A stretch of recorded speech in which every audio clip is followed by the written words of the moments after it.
isagoo waana u jeedinaya madaxweynayaasha Somaliland iyo Soomaaliya Dr. Abiy Ahmed waxa uu yiri saaxiibayaal geeskan Afrika waxa daashaday dawlad xumo iyo fashil hogaamineed waxaana aynu caan ku nahay burburin iyo barakicin iyo tobanaano sano oo dib u dhac dhaqaale ah taasoo ay horseedeen colaado aan micno lahayn with the destruction, displacement and the decades of economic backwardness generated by senseless conflict.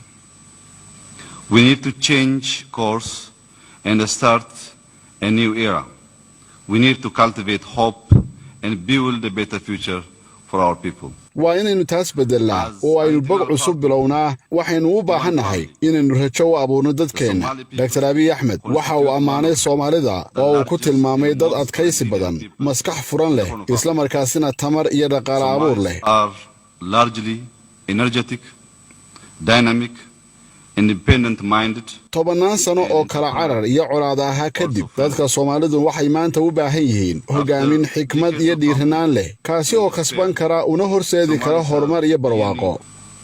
After decades of conflict and despair, Somalis are yearning for charismatic, visionary leadership that can galvanize their spirit. marka dhinac la isaga dhigo kala duwanaantiina hogaamiyayaashu waa idinka.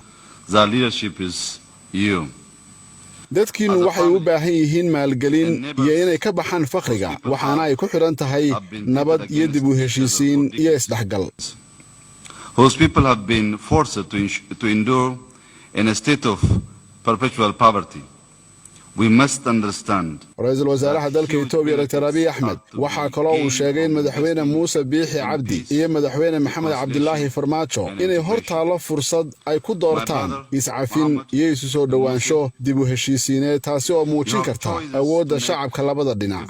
My brother Muhammad and Musa, you have choices to make today to embrace the spirit of forgiveness, reconciliation, and genuine healing, and unleash the power of your people.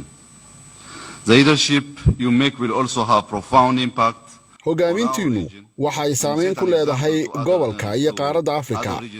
Soomaaliya heshiis ah nabdoon oo barwaaqo ah waxay yeelanaysaa micno weyn oo dhaqaale. Had the potential to become a formidable economic powerhouse. Somalia is endowed with abundant natural resources that longest coastline in Africa.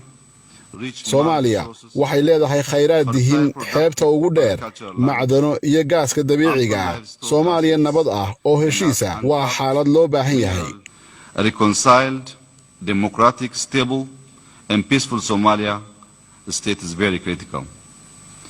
At the dawn of the 21st century, the Horn of Africa cannot remain trapped in internal conflict. iyadoo lagu jiro qarnigii 12aad geeska Afrika kuma sii jiri karo qalalaasa sokeeye qowmiyada isdilaya iyo faqri. Ethnic divides, violence and poverty. The countries of the Horn of Africa combined inagoo wada jirna waxaynu ka faa'iideysan karnaa khayraadkeena dadkeena waxaynu gaarsiin karnaa nolol sare oo barwaaqo ah. Together we can pool our resources to break the vicious cycle of poverty and despair and uplift the lives of our people. This is why walaaltinimadiinu waa mashiinka riixaya isdhaxgalka gobolka. waxaan leeyahay saaxiibadii Maxamed iyo Muuse sanadkan xaadirka ah dalalka waxa wax ka bedela hogaamiyayaal aragti dheer oo dhiiran. Moment nations are transformed by visionary and courageous leaders. As leaders of these great people, hogaamiyayaashiinnan shacabka quusta taagan waad haysataan awooddii aad shacabkiina ku gaarsiin lahaydeen riyooyinkooda nolol wanaagsan. wadajirkiinu wuxuu keenayaa inaad kobocdaan oo aad wada kortaan. Your strength lies in your solidarity. Together you can rise as a nation and overcome monumental challenges. awooddiinu waxay ku jirtaa isku duubnidiina qaran ahaan waxaanad ka adkaan doontaan caqabadaha idin hortaagan. Ra'iisul Wasaare Abiy Ahmed waxa kale oo uu sheegay inaanay jirin hab kale oo xal lagu gaari karo oo aan ka ahayn in la wada fadhiisto oo la wada hadlo. taasoo uu ku tilmaamay dhaqan wanaagsan oo wax lagu xallin karo dhinacyada oo dhanna ay arrintaasi maanta ka go'an tahay.